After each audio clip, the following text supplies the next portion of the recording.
Okay, welcome to the 5 tips on how to get a better written test score. This is sponsored by the FAA safety team. Uh, if you have any questions at any times or comments, please use the question feature, and that will be the easiest way to get a hold of me. I'm going to cover several things. Let me just open up one more thing and go and wait for that.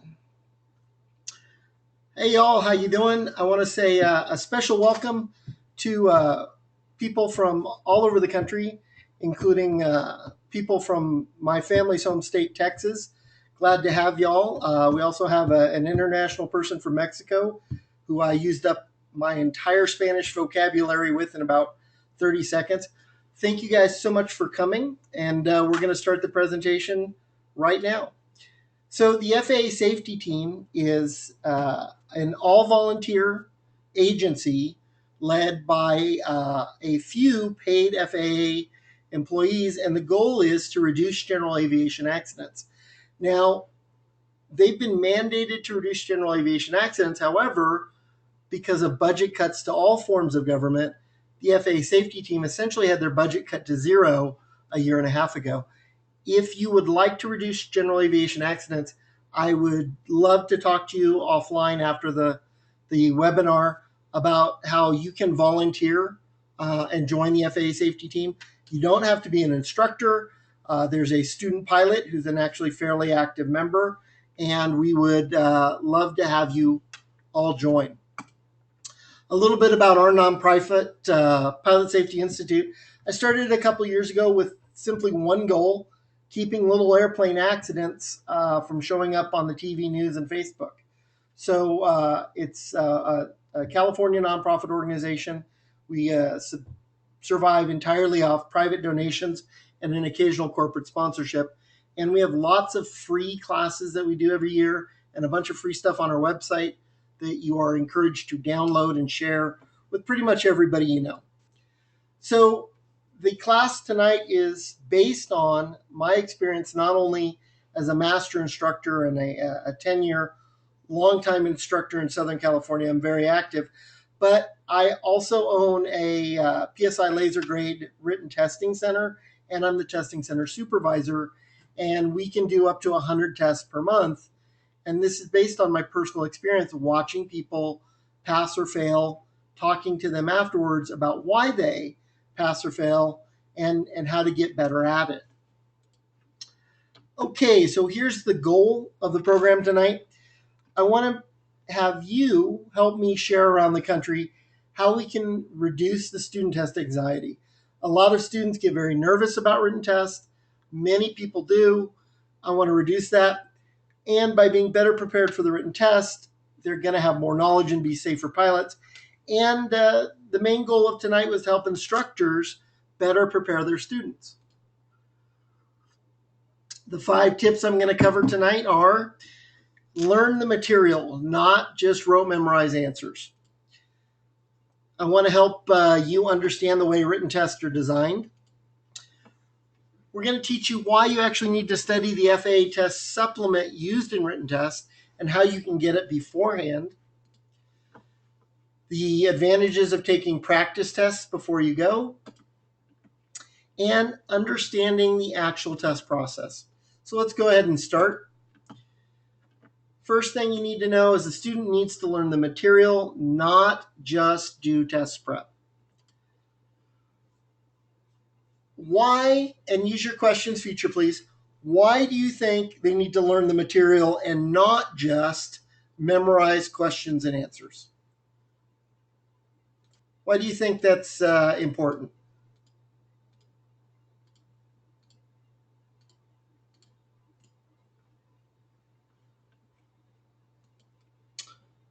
Okay.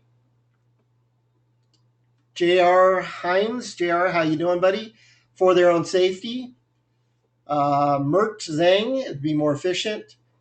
And Eric, you got my favorite answer, and the one I believe in strongest.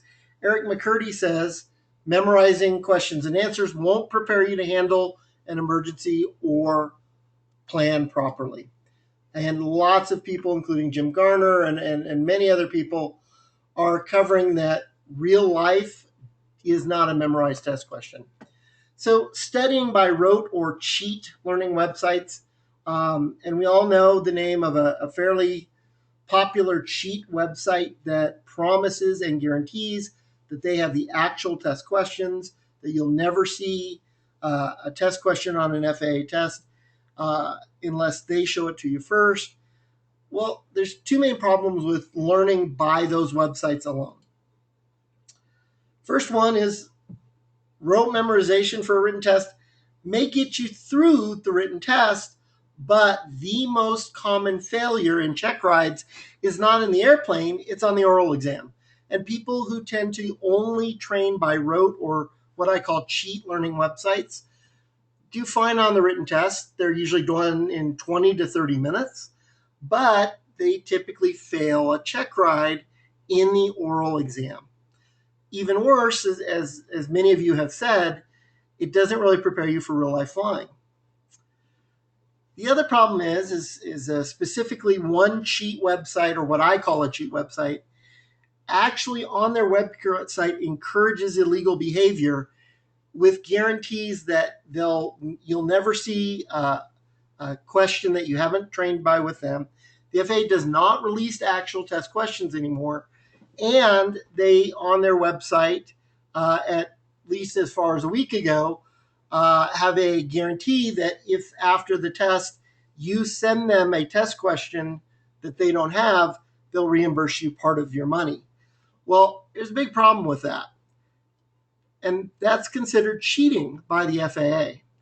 It flat out says in 65.18, you may not copy or intentionally remove any part of a written test or share that with any other party. And I got to tell you, testing centers are all video monitored.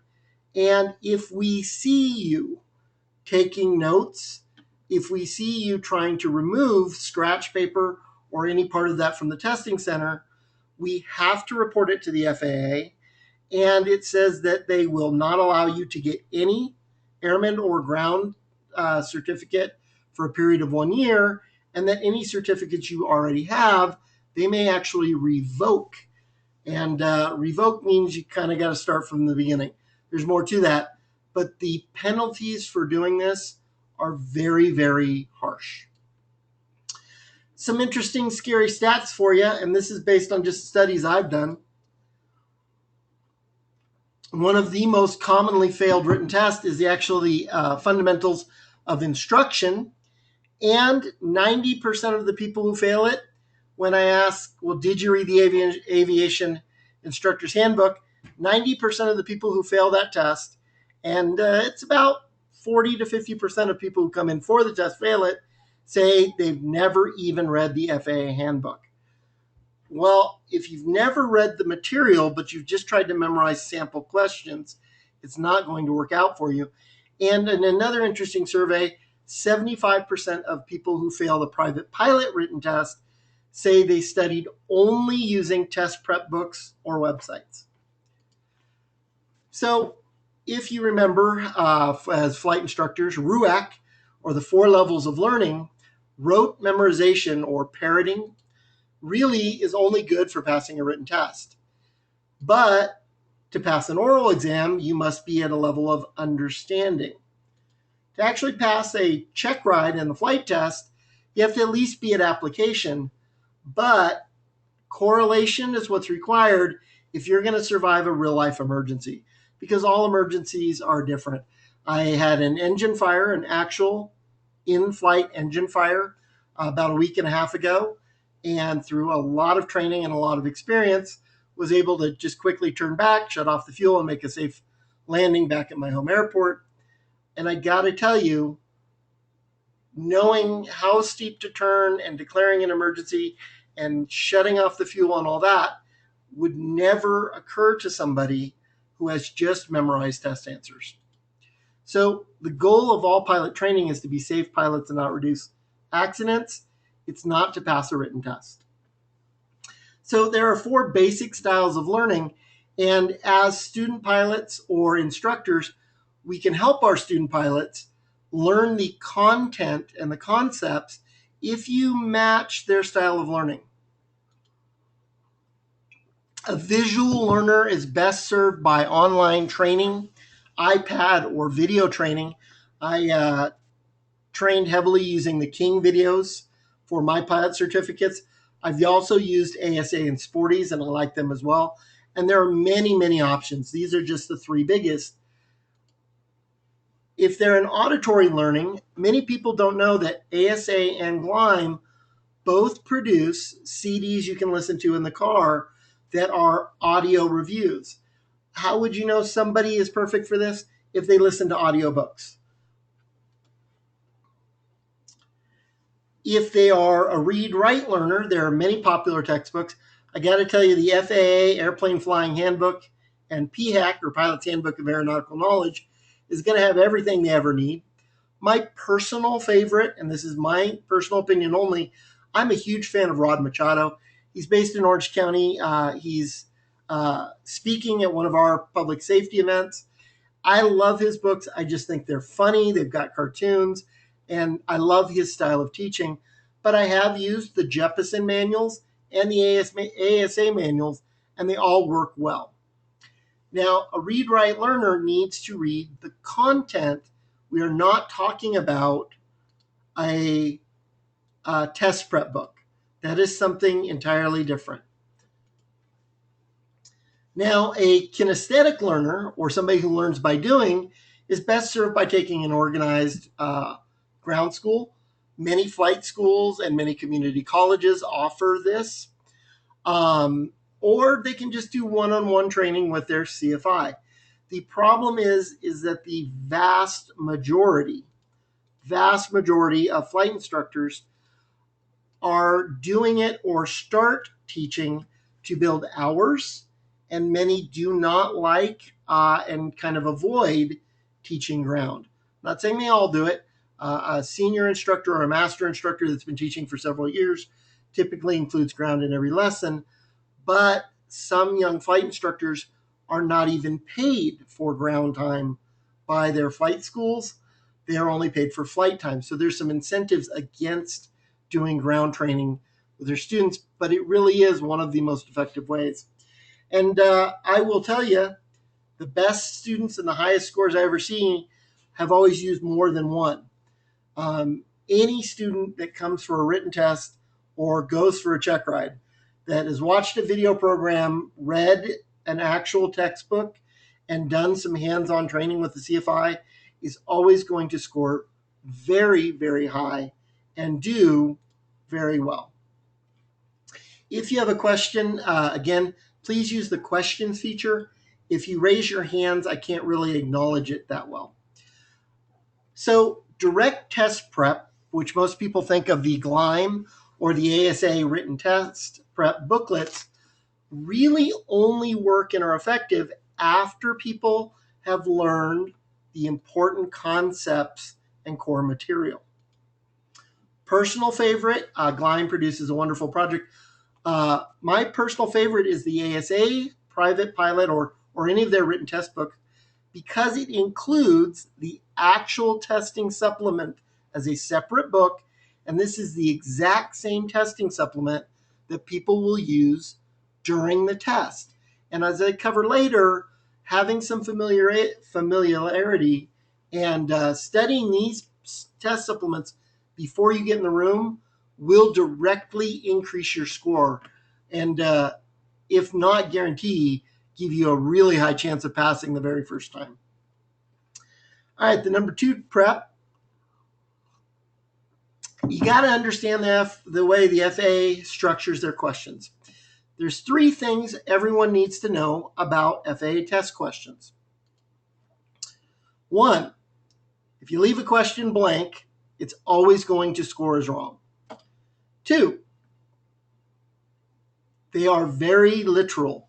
The FAA never implies or infers data. You must read the test questions word for word, and it is a very literal translation. 3, most FAA test questions include something called a plausible distractor. Let me cover those three things for you. If you leave anything unanswered when you try and quit the FAA written test, you'll get a warning. You have some questions that are checked for review or unanswered. Any question like question 1 through 7 that I did not answer on a sample test, this is not a screenshot of an actual FAA test. This is a sample test. If you leave any of those U unanswered, they will score wrong. So there's always going to be a couple of questions that people have just no clue. Their mind goes blank for a second. They've never heard of these concepts. They just have no clue. I got to tell you, guess. If you guess, you have a 33% chance of getting a point. If you leave it blank, I will guarantee you're going to get it wrong.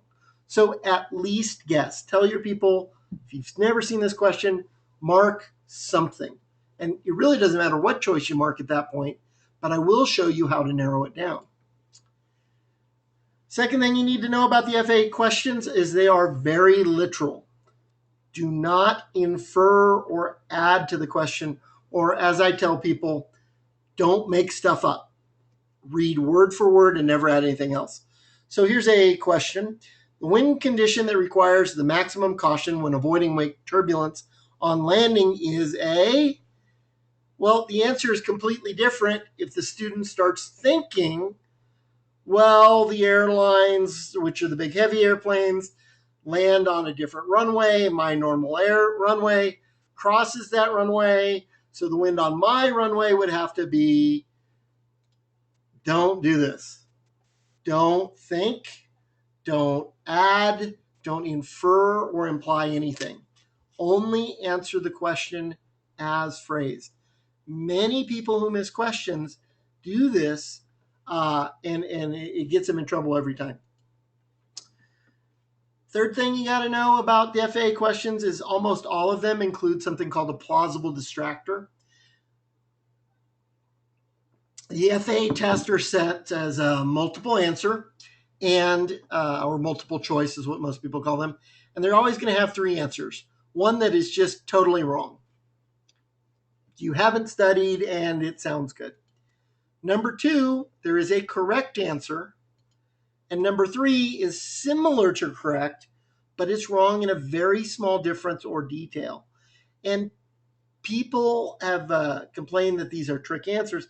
They're not trick answers. It's, do you really comprehend or have you tried to rote memorize? Plausible distractors will catch people who try and rote memorize. People who understand the concepts and content will get it right. And this is a way of differentiating between the two. Let me give you some sample test questions and examples. The question is, one of the main functions of flaps during approach and landing is to... Well, we know that you don't want to touch down at a higher indicated airspeed. So we know that answer is wrong. And then there's 2, the top and the bottom, that look pretty close. Well, the top one that says decrease the angle of descent without increasing airspeed is that plausible distractor. The correct answer is increase the angle of descent. And you can tell the only difference between a correct answer and a plausible distractor is a one-word change. Let me give you another example. When does P factor cause the airplane to yaw to the left? Well, high airspeeds, that doesn't make sense. Low angles of attack is the distractor, and of course, high angles of attack is the correct answer. Notice that between the distractor and the correct answer, it is a one-word change. Some other examples of plausible distractors are, how far is it from this airport to this airport? And one will say 40 statute miles, and one answer will be 40 nautical miles.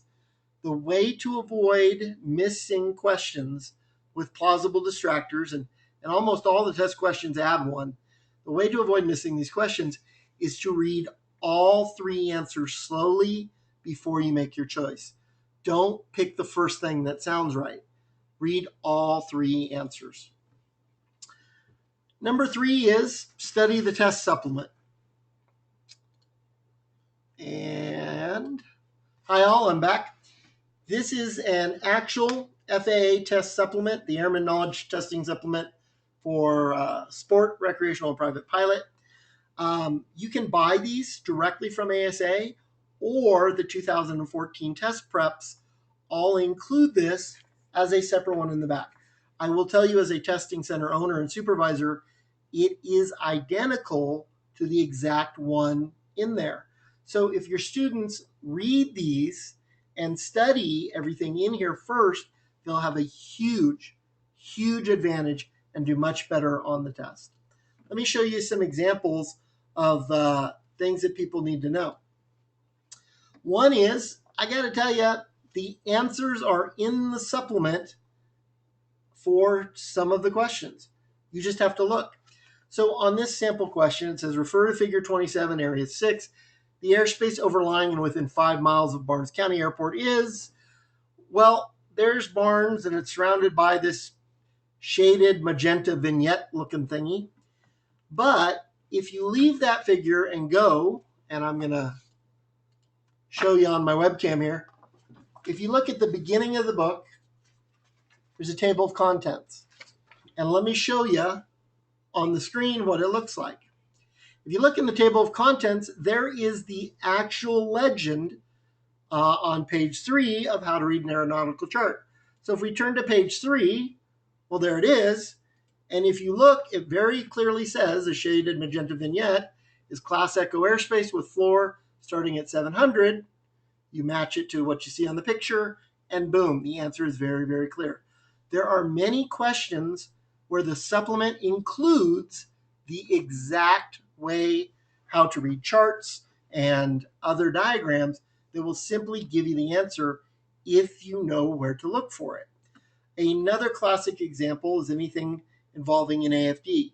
Here on figure 5.3, where's the Loop City Municipal located with relation to the city? Now, if the student is not very familiar with AFDs, and there's still a gap in their knowledge, and all students have some gaps, it's not a big deal. But if you first read it, especially as a new student pilot, boy, there's a lot of numbers and we're not real sure. Again, if you go to the front page of the supplement, and this is given to you in the room, there's Legend 2, how to read an airport facility directory.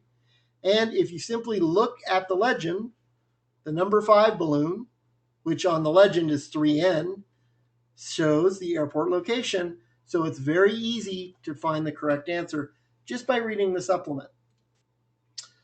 Other things you got to know about the supplement, and this is, I think, responsible for the majority of people who miss flight planning questions, that truly they understand, but it's not their fault. Unfortunately, when the FAA produces these supplement figures, they are not printed to life scale. So the printed scale on the sectional does not match the plotter. Grab one of these things. You can buy them from ASA, or you can even download it and print it, but I recommend the bound supplement. Put your plotter on any scale on any figure, and you will notice it does not match.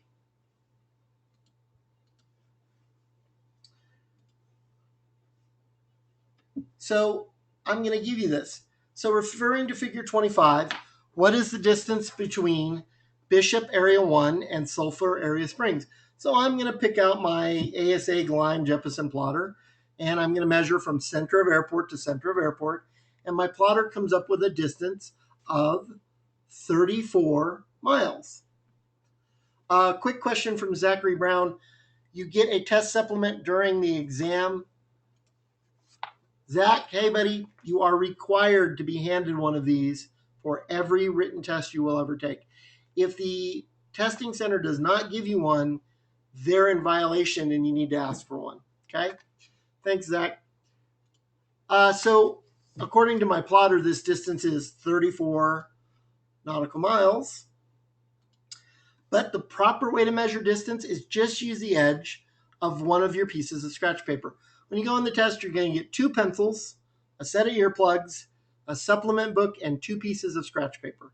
if you take the edge of a piece of scratch paper and you simply mark from one corner and make another mark at the middle of Sulphur Springs, you're going to use that as your ruler.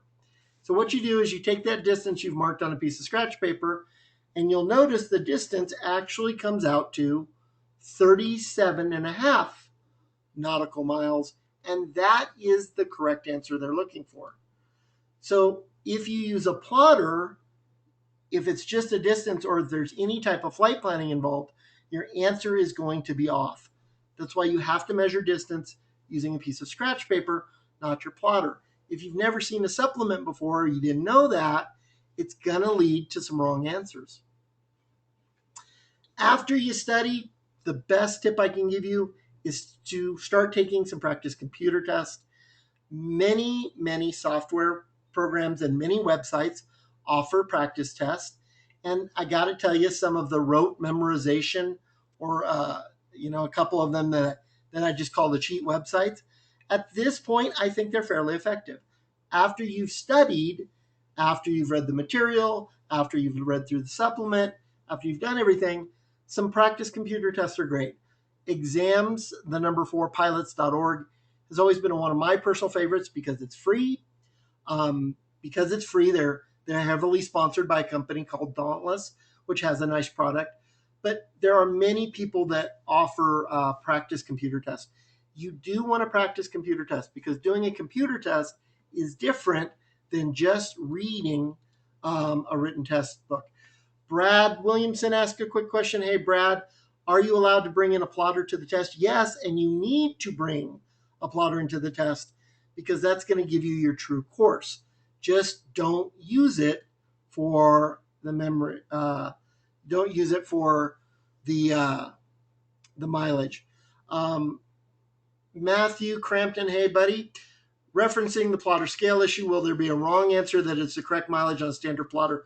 No, the FAA is not going to do that to you, but it might be close to a plausible distractor. They would never do something like that intentionally. Okay, so here's a computer practice test, and it gives you sample test questions. Again, the FAA does not release the actual test questions anymore, and the reason they do that is because they're trying to eliminate the rote memorization.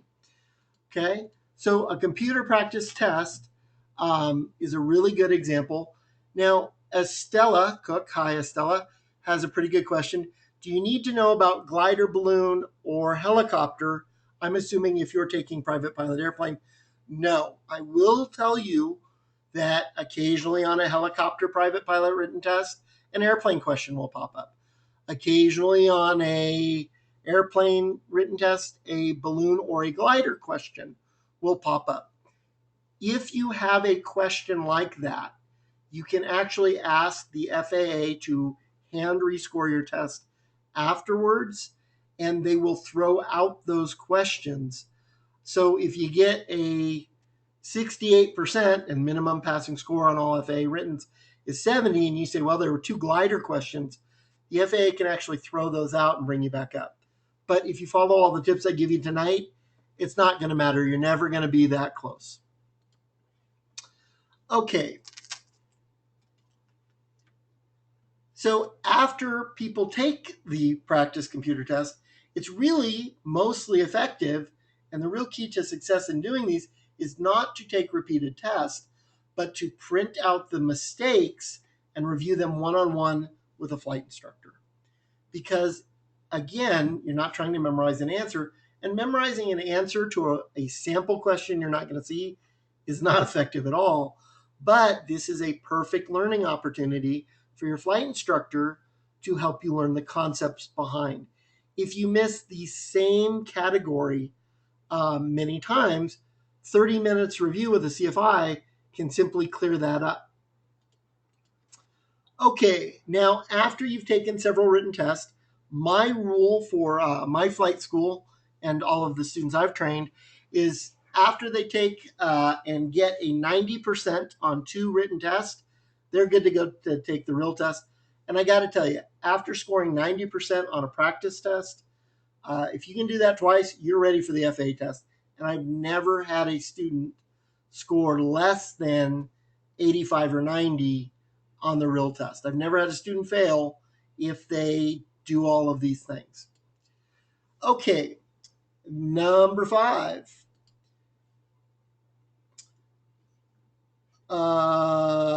Real quick, I'm going to say Natalia, I might mess that up, has a great comment. When you're doing the practice computer written test, don't guess if you don't know the answer. Leave it blank. Now, some of the written tests will not include that later. I actually see if you can pick the wrong one. But if you can leave it blank and then print out the ones you didn't answer, that will help. If you guess and you answer it, you won't know you need help with it. Good comment, Natalia. Okay, so here's some things you need to know about the actual test process. The number one important thing is you got to test early. You need to know that you meet the requirements before going to the testing center. You need to know how to be prepared. There's some things you can bring and there's some things that you are not allowed to bring. Number 4, the software, just like the supplement, actually has some help features built into it and can really help you out if you know how to use it. Number 5, you got to take your time and follow your instincts when you answer questions. And I'm going to cover the actual test process so you're fairly familiar with that. Test early. Please, please, please schedule and take your written test at the very latest 2 weeks before your scheduled check ride. I cannot tell you how many times in the last 2 years somebody has come in for a written test the day before they're scheduled to leave for an airline job, the day before they have a scheduled check ride, and they fail the test. The problem is there is a misconception. The FAA does not give a timeline for retesting. According to the FAA, if you fail a written test at 9 o'clock in the morning, an instructor signs you off that they've reviewed your areas of weakness, they endorse your failed test, and the FAA says, well, you can come back at 11 a.m. and do another test. Unfortunately, Laser Grade and CATS, the two and the only two authorized providers of FAA written tests, their software doesn't work that way. The software requires a minimum of 1 day, 1 business day before the system will allow you to take a new test. So 2 weeks before the check ride is the absolute latest you want to take one of these, just in case you need to take a retest or the computer doesn't work or there's a printer glitch. There are many things that can delay you. The other thing you need to know, and I'm very lucky, I've actually been through pilot examiner school in Oklahoma City. I'm not a pilot examiner yet. It is certainly one of my goals. But I paid my way through DPE training, and I'm also very experienced in IACRA. Almost all pilot applications are now handled by IACRA, and the IACRA system will not see a written test unless it's been at least 3 business days prior. So if you take a written test and you pass it the day before your check ride, when you're trying to do your IACRA application, it will not recognize the knowledge test, and you have to call during business hours and get live support to fix that. So really, minimum 2 weeks before the check ride. And really, the better timeline, and what I recommend to all instructors that I train and all instructors that I work with, is I require students to take the written test before they are allowed to do their long cross-country solo. Of course, this is for student pilots, private pilot. The reason is because I have more reassurance that they understand everything about cross-country flight before they are alone out in the real world. I don't require it before they solo, because they're going to solo for the first time probably at my home airport, but really having this test done before the long cross-country solo And if you're training on a regular basis, this should be no more than 3 weeks or so before your check ride. This is going to work, okay? Number two, you got to make sure that you meet the requirements. There are some very, very common problems that come up, and I will tell you this happens on an almost daily, if not at least weekly basis. People will show up to take a written test, and we are not allowed to even start the test. One thing, if you're U.S. citizens, you must bring a driver's license or a state ID or your passport. That is what they're looking for. Non-U.S. citizens, hey, we love you, but you have to have 2 photo IDs, one of which must be a current valid passport. The second photo ID can be a driver's license, or most foreign training students have a U.S. visa built into their passport. Okay? So make sure that everything is valid. And I'll give you a classic example. I'm going to scare people and show you my driver's license picture. People come to our testing center at least once a week. They show up with their photo ID and it is expired. That is not a valid ID. We cannot start the test. And it's really critical for foreign training students, because if their passport is expired, it is not a simple process. They have to go to their embassy, they have to reapply, and there's some really important things. The other things you need to know is that the name on your photo ID is going to be the name we use. So if you bring me, for example, a passport and a international driver's license, and the names are just slightly different, that will cause a problem. We're not going to be allowed to even start the test. Okay? James Glade has a really interesting question. Does a written test endorsement ever expire? You know, James, that's a wonderful question. Honest to goodness, I don't know. I don't believe so. I will look it up in the FAR book, which is about 6 inches from my head right now. And if you'll email me afterwards, I'd be happy to answer that question. I don't believe so. But because the tests are constantly changing, the best chance to pass your written test would be to do it within a very short time frame. Okay. 2, you got to have a proof of address. So say you bring me a passport, which does not have an address in it, a U.S. visa, which does not have an address, or you're a U.S. citizen and the driver's license address you have is no longer current. Well, I can only legally put in the address that you show me. So what that means is if you have a different address, just bring me a piece of canceled mail. Your FAA medical certificate would work. An FAA pilot certificate would work. But you got to bring me something, proof in writing, that shows your current address. Otherwise, I can't do it. Okay?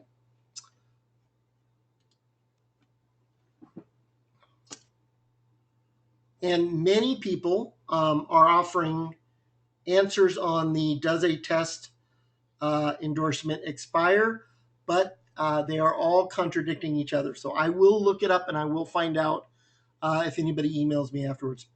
Number 3, this is for you instructors out there.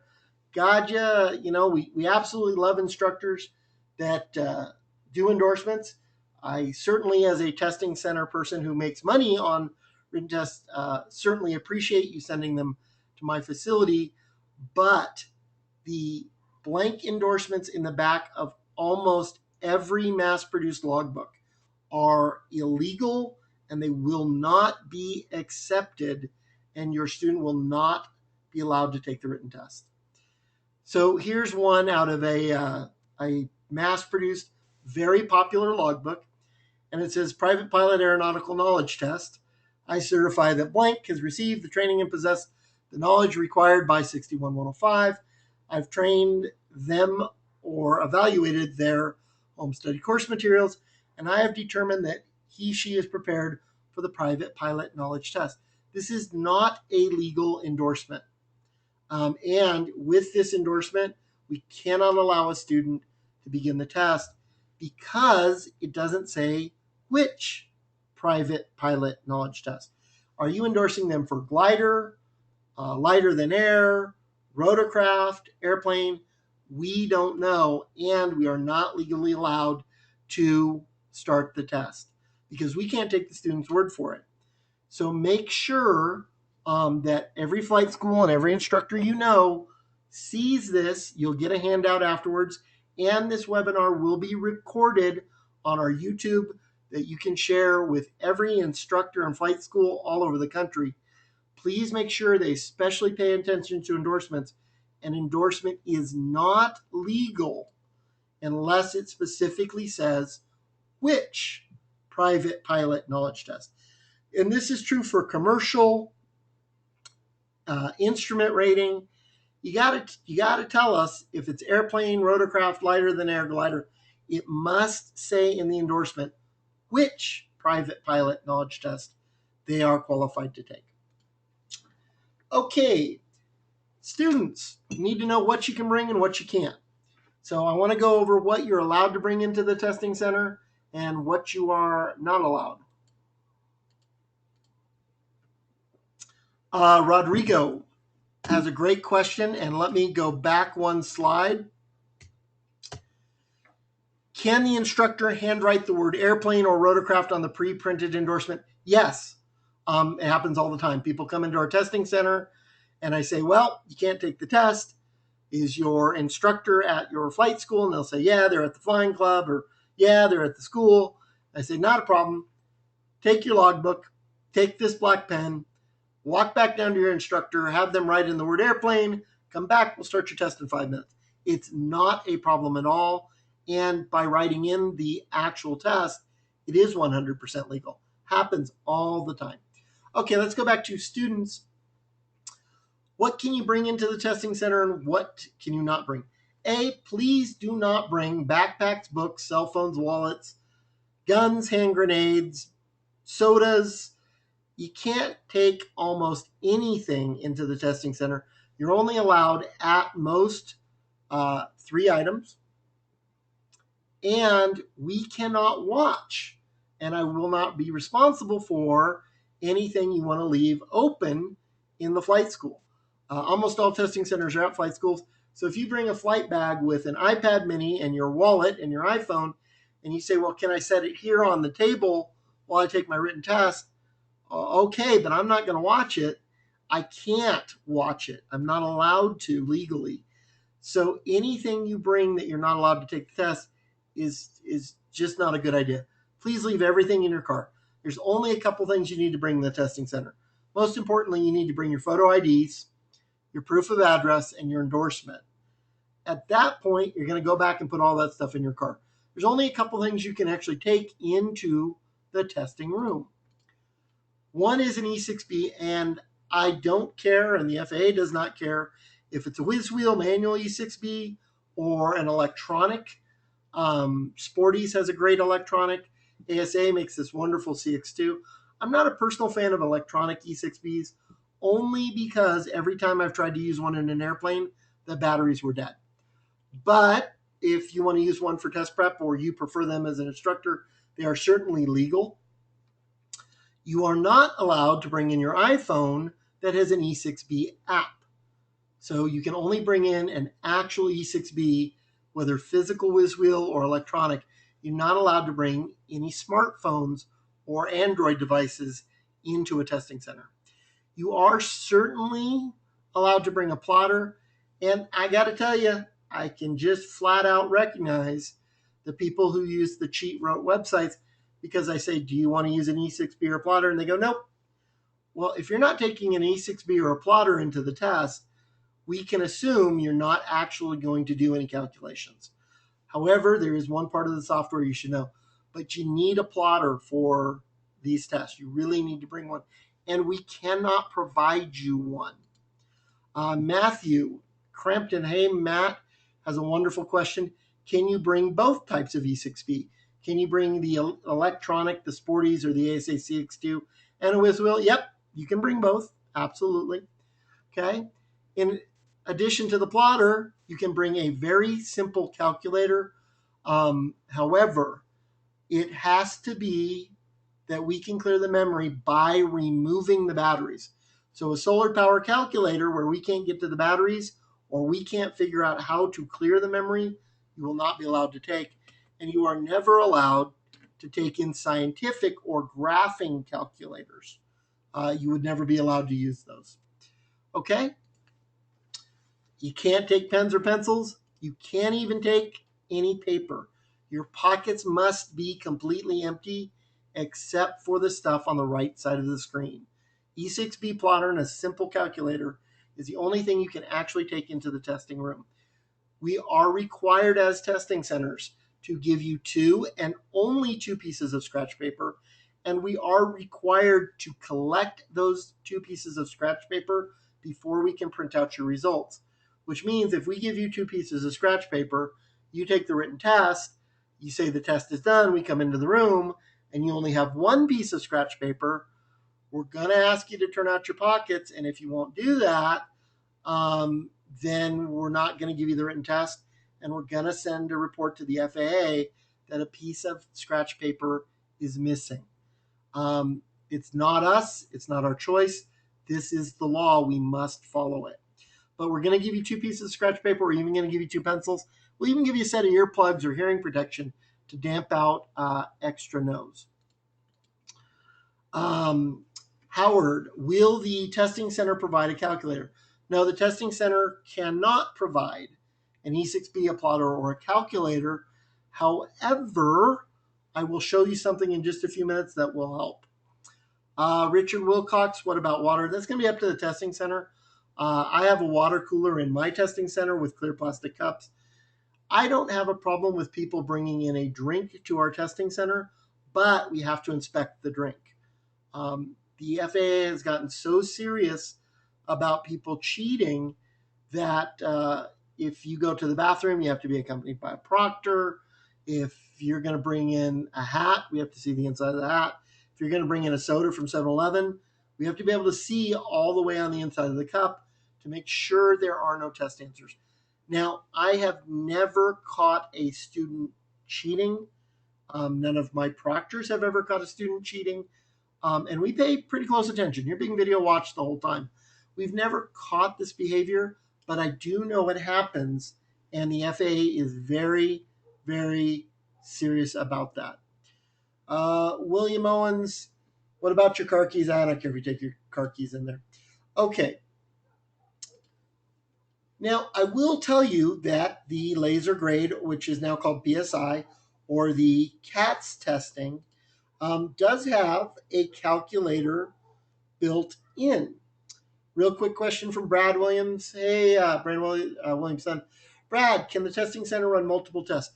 Yes, we are required legally to have a minimum of 3 testing centers, stations. And if you have 5, you can run 5. So we can run simultaneous tests, and we do. So the software actually has a built-in calculator, E6B, even a conversions into it. So if you look down at the bottom of the test and you click on calculator, there's a math calculator, a conversions calculator, and a flight computer built in to your written test. So a math calculator, if you click on that, it'll pop right up. If you click on conversions, it will come up, and they're very easy to use. And if you click on flight computer and then click on ground speed, it will do this for you. So what I recommend is that people use their E6B, manual or electronic, that they have worked and practiced with. However, if they come up with an answer kind of halfway between 2 of the possible answers, if their answer is not exact, one of the 3 possible answers, I really recommend people double check their work using the built-in flight computer and calculator. And you can only use this calculator that's built in. Okay. So Christian Denora, hi Christian, has a question. If another person taking the test talks to me, should you ignore them? Yes. And I would go as far to recommend that you immediately notify a test proctor, so that you don't get in trouble because it looks like a conversation is happening on the video. Okay. Number 5 tip on the actual test: slow down and read the question word for word and read all 3 answers. These 2 tips I'm about to show you are responsible for a large majority of missed questions. There are more than one figure. Sometimes on the ATP written, you may have to look as many as 7 or 8 different figures. It is a classic mistake for somebody to look at a sectional chart, but not to look at the next figure, which is the magnetic variation for that sectional, or a winds aloft. It's very classic mistake. So if there is more than one figure, make sure you use both and read the entire question. There is often some very important information that will dramatically change the answer you get built into the question. So it's important that you read the entire question and that you look at both figures. And what I tell people on their scratch paper is write down what they're asking and write down everything you know before you even look at the figures. So I would write down they're looking for the compass heading, and the wind true is 280 and the true airspeed is this. So make sure you do all of that, okay? Remember, winds aloft are always true, not magnetic.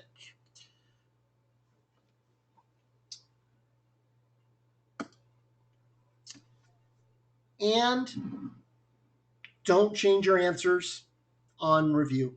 It's great to review the questions afterwards, but I will tell you from many, many years of teaching, and I've taught many different subjects, there are many, many studies. This is not on FAA tests, these are on all written tests, show that most people who change their answers later go from a right answer to a wrong and end up missing the question.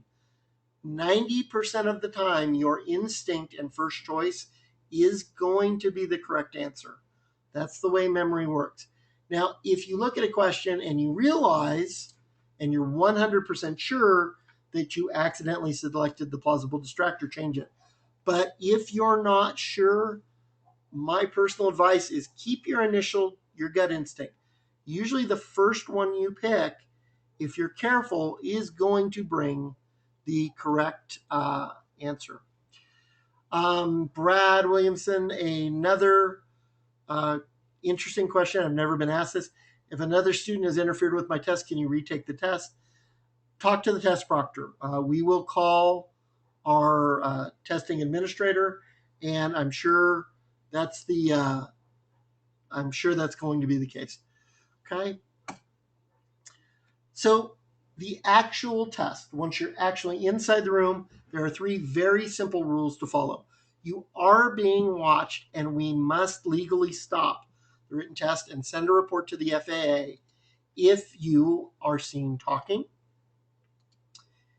if you are seen putting your hands in and out of pockets or looking up a sleeve or inside a hat or inside the pockets, or if there is any attempt or what's perceived as an attempt to take notes in or out of the testing center. And here is the hardest thing about being a test proctor or a test proctor supervisor. We can't prove you were cheating. I tend to think the best of everybody. I tend to think that most people would not attempt to cheat. However, if it's a behavior we see, we cannot investigate. We can't come in and go, well, what were you talking about? We can't come in and say, and do an investigation to determine if the gum wrapper in your pocket has an answer on it or not. We just we only have one option. We are required to stop the test and send a report to the FAA so they can do the investigation. We don't have any legal authority on that, but we are required to stop the test. So make sure you don't do any of those three things. And I know this is not going to apply to anybody here, but if you think or if you know somebody who thinks about attempting to cheat on the written test, simply ask them which one's better. To fail a written test once, get some retraining, pay another $150, or to have their certificate revoked for a minimum of 1 year. It's better just to get retrained. It really, really is. Okay, so the top 5 tips to get better written test scores is you got to learn the material. Don't go for rote memorization. Now I hope I've given you and shared with you a little bit better understanding of how written tests are designed. Hopefully you understand why I think it's important to study the FAA test supplement. The benefits of a computerized practice test are really enhanced only if you review the wrong answers with a flight instructor. And hopefully you all much better understand the actual test process. So what's next for you all? Well, in maybe even as soon as 30 minutes, check your email. You're going to get an email that's going to look just like this from the Pilot Safety Institute. Hey, that's me. It's going to say, thanks for coming to the webinar. Open that up. It's an email sent from Constant Contact. If you don't have that within 30 minutes to an hour, please check your junk mail. In that, you're going to have a link to click on a survey. Only after you click that link and complete the survey, which helps us do better webinars, and it'll only take you 5 minutes if you're slow. Most people can complete the survey in about 3 minutes. Only after you complete the survey, you'll then be taken to our website where you'll see a link to download some really good class notes from today and a link to a video recording of this webinar, which will be up on our YouTube channel. And you are really, really encouraged to please photocopy, email, share the handout with everybody you know, and share the video link with everybody you know. We do these free pilot safety classes and webinars to make general aviation safer, and you're absolutely allowed to photocopy and share and email in any way you think you can get this information out to others. And after you're done tonight, why don't you wander on over to our website? There's a bunch of free downloads and safety stuff you can get. Quick note for people within about 300 miles of Southern California, you can fly into Long Beach. One of the FBOs will let you park for free. They'll even shuttle you over. We do a big SoCal Pilot Safety Day every year. Last July 13th, which was a Saturday, we had 200 people show up. We do 4 wing classes in one day. You get lunch, parking. There are a bunch of vendors and nonprofits. Our medical examiner will have a booth this year and stand there and talk to you as long as you want for free. There's an Ask the Expert panel where you can ask Rod Machado and an FAA safety team employee and a designated pilot examiner and an air traffic controller and some master and senior instructors like myself. Any question you want to ask. The 4 wonderful wings classes being offered this year are avoiding pilot deviation. It's going to be taught by an expert in airspace, a guy named Pat Carey, who's a long-term designated pilot examiner and pretty much responsible for the LA terminal area chart. He's the leader of a SoCal Airspace Users Working Group. He is the smartest guy on charts and airspace I have ever met. Rod Machado, very excited, will be there on how to avoid in-flight emergencies. There'll be a panel of CFIs giving their favorite tips and tricks for the Garmin 1000, the Garmin 430. Hey, I'll be there answering questions about IFR and ForeFlight. And I'll be doing the last keynote, how to improve aeronautical decision-making using ForeFlight and their competitors. $49 to come. There are some other options for coming, and we would love to see you soon. this webinar is officially over, and we almost finished on time. Thank you so much for coming. You can log off at any time. I'm going to spend 10 minutes scrolling through as many questions as I can read and answer online. So, John Leggett asked a question: can I leave a tough question blank intentionally, then come back to it later? Yes. However, there is a button where you can mark that question. Okay? So mark that question to make sure you come back to it. Okay.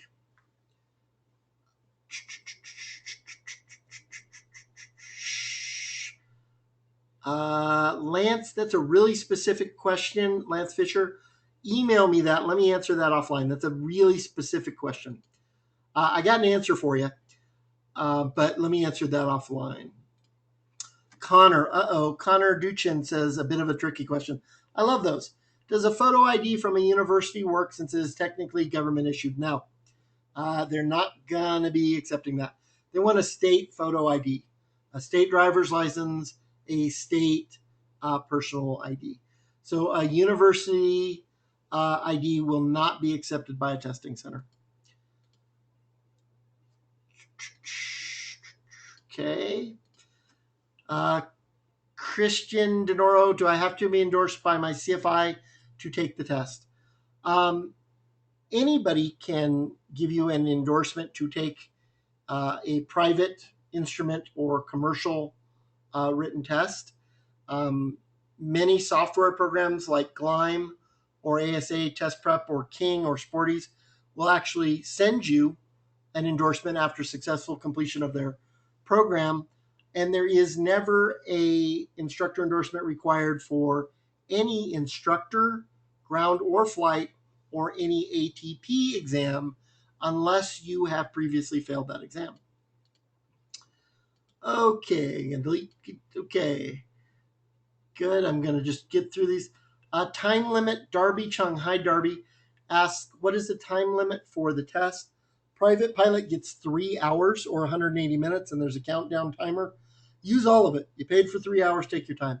Most people on the private pilot written test average, if they have studied, average an hour and a half, hour-ish. People who don't study tend to take much longer, and people who do the rote or what I call the cheat websites are usually out in about 20 minutes. Different written tests, though, have different time limits, and you can look that up online. Joseph Shurance says, can you take a break during the test?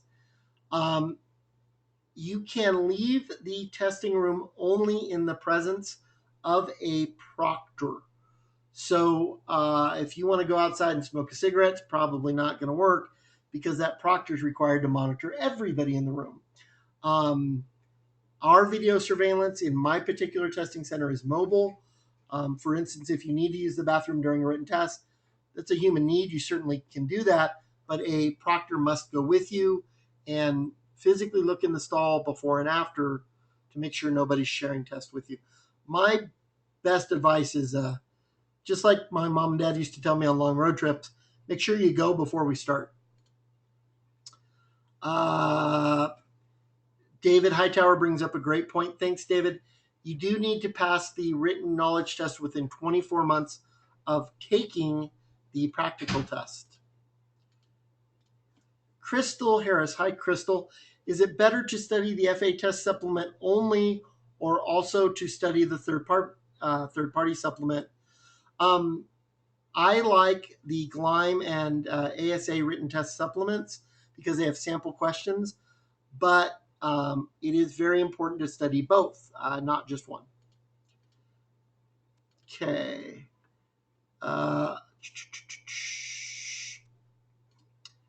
How do we get FAA wings credit? I will issue them automatically after this test.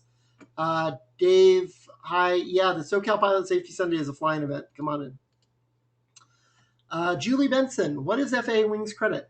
The FAA wings program is an FAA safety program that is the equivalent of continuing education for any other professional standing.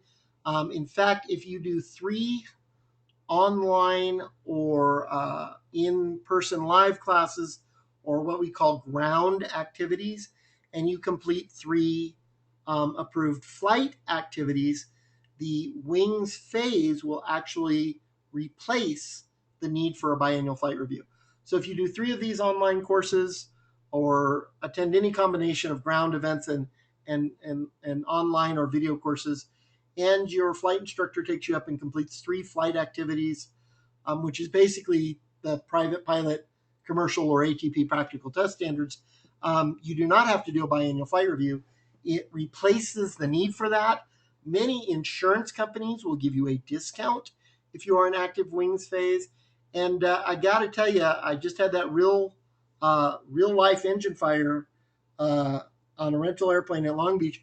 And one of the very first questions the FAA inspector asked me is, what is your participation in the wings program? FAA inspectors are known to be much more understanding and lenient of people who are active in the FAA wings safety programs, because you've proven to them that you have a dedication to safety. So there are only wonderful things about it. Many people saying thanks, and my pleasure. Thank you so much. How much can I expect to pay for a written test? All FAA written tests are mandated to be the same price, no matter what testing center you go to. They are currently $150 for original, retest, whatever. However, on July 1st, they go up to $165. What is the location, hi Raymond, of the SoCal Pilot Safety Sunday, July 13th? We are in Long Beach, California, and we would love to have you. And if you're flying in, go to Air Flight. Santiago has a question. Is 2.5 hours for a written sufficient if you're studied? Absolutely. Can the photo ID card be a state photo ID instead of a driver's license? Absolutely. Thank you all for many of the nice compliments that you are sending me. Jennifer Miners, I'm sorry if I messed it up. Jennifer, can you complete all 3 flight activities on one flight? Yes, it may be kind of a long flight. I have a lot of experience in the wings program, and if you're a fairly active current pilot, I can usually complete all 3 flight activities to standards in just under 2 hours. So you don't have to do 3 separate flights. How is the wings, Bruce? How's the wings credit recorded? It's recorded based on your email. So whatever email you registered for this class, I'm going to send that credit to the website. And the website that will explain everything about the wings program is faasafety.gov. Brad Williamson, hi Brad. Once the test is completed, how much information is provided for a post-mortem with the CFI? You won't get the actual test questions. You won't even see the possible answers. You will get subject codes. So it will say, you missed a question on radio navigation. And using an advisory circulator that any instructor should easily know how to find, they can tell what subjects you need a little touch on. Okay. Okay. Again, OG, thanks for all the nice compliments, everybody. Is your email the same one that's been sending out the reminders for the webinar? Yeah. Gary R. Golf Alpha Romeo Yankee Romeo at pilotsafety.org. Email me anytime you want. How do you pay for written tests? Credit cards, cash, some testing centers accept checks.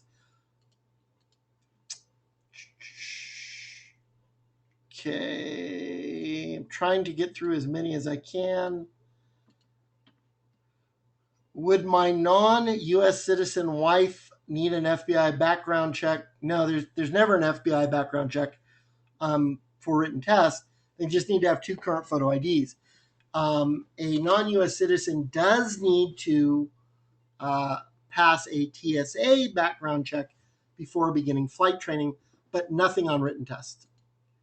Okay. Everybody's saying wonderful things about me. Okay, guys, I'm going to answer one from Lance, or I'm going to try. There's a question that asks, what is minimum visibility in Class Gulf? My answer would be 1 mile, less than 1,200 AGL. The FAA answer is 3 miles. And here is why the FAA answer is 3 miles. Because it doesn't say in the test question if you are below 1,200. So the vast majority of Gulf airspace is going to be that. That's what I said about being very literal.